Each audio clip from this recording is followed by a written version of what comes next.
mon grand-père a été accusé par de nombreux témoins d'avoir été vu portant les armes et accompagnant la Gestapo. Il accompagnait la Gestapo dans sa fonction de Gestapo, c'est-à-dire qu'il participait aux arrestations et donc aux rafles.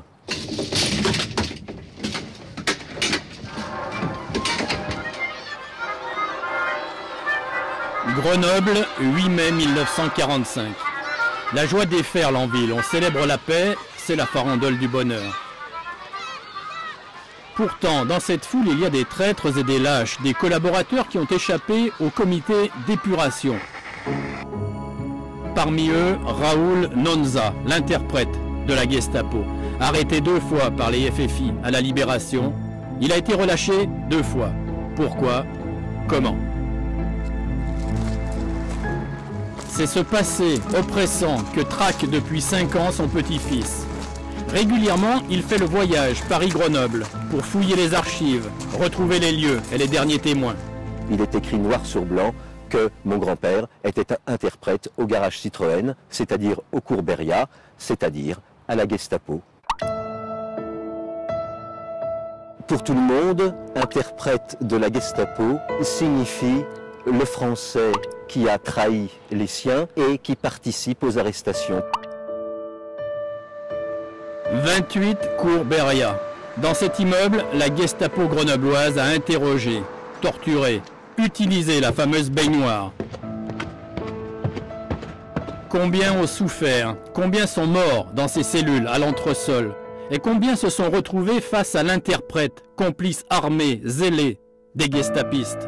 Il y a une justice à rendre, à commencer par les victimes de cette personne.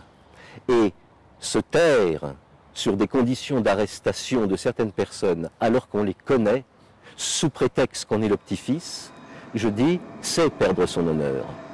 Mais la quête de rachat n'est pas finie. Christophe est persuadé que son grand-père a également participé aux déportations de Juifs. En février 1944, Aloïs Brunner, le bras droit d'Eichmann, s'installe à l'hôtel Suisse et Bordeaux, face à la gare. Au dernier étage, il applique les directives de la solution finale. 5 semaines d'horreur dans le Suisse et Bordeaux, pendant le séjour de Brunner.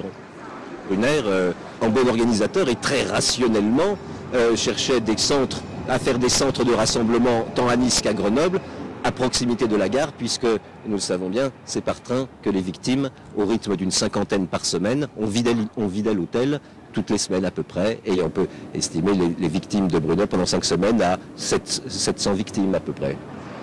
Au Suisse et Bordeaux, le traducteur est probablement le même qu'au 28 cours Beria, c'est-à-dire Raoul Nonza, le grand-père.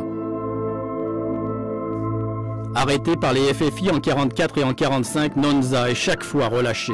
Comment se fait-il que l'interprète de la Gestapo soit sorti de prison sans être jugé? Et je pense que les informations ont servi de monnaie d'échange. Ils auraient bien été bêtes de ne pas en profiter, parce qu'il était aux premières loges pour savoir qui était à la Gestapo à Grenoble au moment où lui, il y était. Christophe Lemay va revenir souvent à Grenoble jusqu'à la fin de son enquête. Dans sa famille, il est pestiféré. Il a trahi un secret de 60 ans. C'était le prix à payer pour son honneur et celui de ses propres enfants.